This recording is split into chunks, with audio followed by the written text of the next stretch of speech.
যারা এই প্রস্তাবের পক্ষে আছেন তারা হাঁ বলুন। যারা এই প্রস্তাবের বিপক্ষে আছেন তারা না বলুন। আমার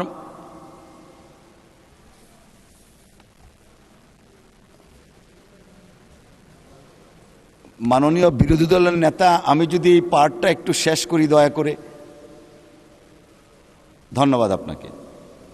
আমার মনে হয় হাঁ জয়যুক্ত হয়েছে, হাঁ জয়যুক্ত হয়েছে, হাঁ জয়যুক্ত হয়েছে। অতএব বিলের দফা 2, 3, 4, 5, 6, 7, 8, 9, 10, 11, 12, 13, 14, 15, 16, 17, 18, 19, 20, 21, 22, 23, 24, 25, 26, 27, 28, 29, 30, 31, 32, 33, 34, 35, 36, 37, 38, 39, 40, 41, 42 ও 43 এই বিলের অংশ হিসাবে গৃহীত হলো। মাননীয় বিরোধী দলের নেতা। এটা 8 নম্বরে যেখানে প্রপোজ করা হয়েছে, পেজ হলো 49, ফার্স্ট প্যারার শেষ শব্দটা, এটা কি সিট হবে না কনস্টিটিউয়েন্সি হবে? কোনটা? মাননীয় বিরোধী দলের নেতা, দয়া করে আবার একটু রিপিট করেন, আমরা শুনি কোন বিষয়টা আপনি বলতে চাচ্ছিলেন। এটা পৃষ্ঠা নম্বর 49, 8-এর বি, সেকেন্ড পেজে ফার্স্ট প্যারার শেষ শব্দ। আপনি কি ওই যে রিপোর্ট থেকে পড়ছেন নাকি? যে আমি এখানে যা পেয়েছি তার থেকে পড়তেছি। ওখানে লেখা আছে, returning officer shall by public notice declare such candidate to be elected to the seat or constituency.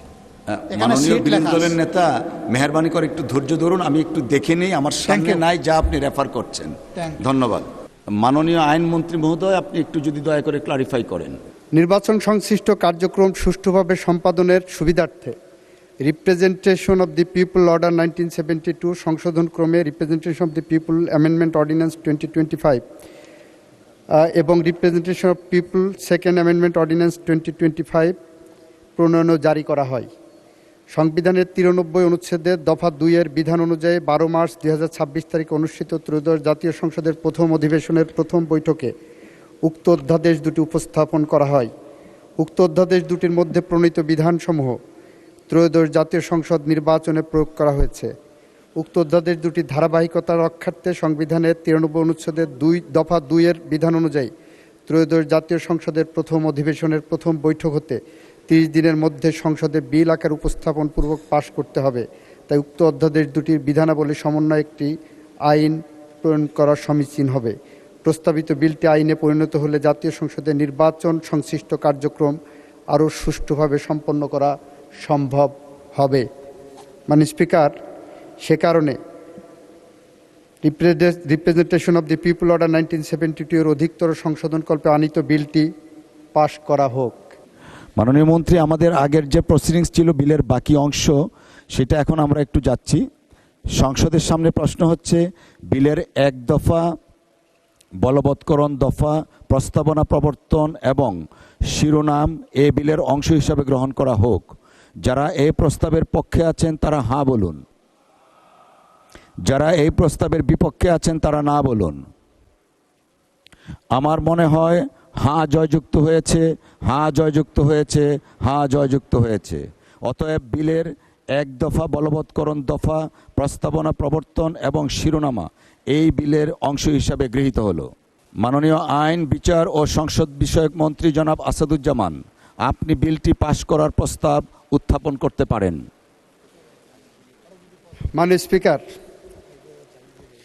Representation of the people order 1972 এর অধিকতর সংশোধনকল্পে আনিত বিলটি পাশ করা হোক। Representation of the people amendment bill 2026 উত্থাপিত আকারে পাশ করা হোক। সংসদের সামনে প্রশ্ন হচ্ছে, সংসদে উত্থাপিত representation of peoples amendment bill 2026 pass করা হোক। যারা এই প্রস্তাবের পক্ষে আছেন তারা হ্যাঁ বলুন। যারা এই প্রস্তাবের বিপক্ষে আছেন তারা না বলুন। আমার মনে হয় হ্যাঁ জয়যুক্ত হয়েছে, হ্যাঁ জয়যুক্ত হয়েছে, হ্যাঁ জয়যুক্ত হয়েছে। অতএব সংসদে উত্থাপিত representation of people amendment bill 2026 পাশ হলো।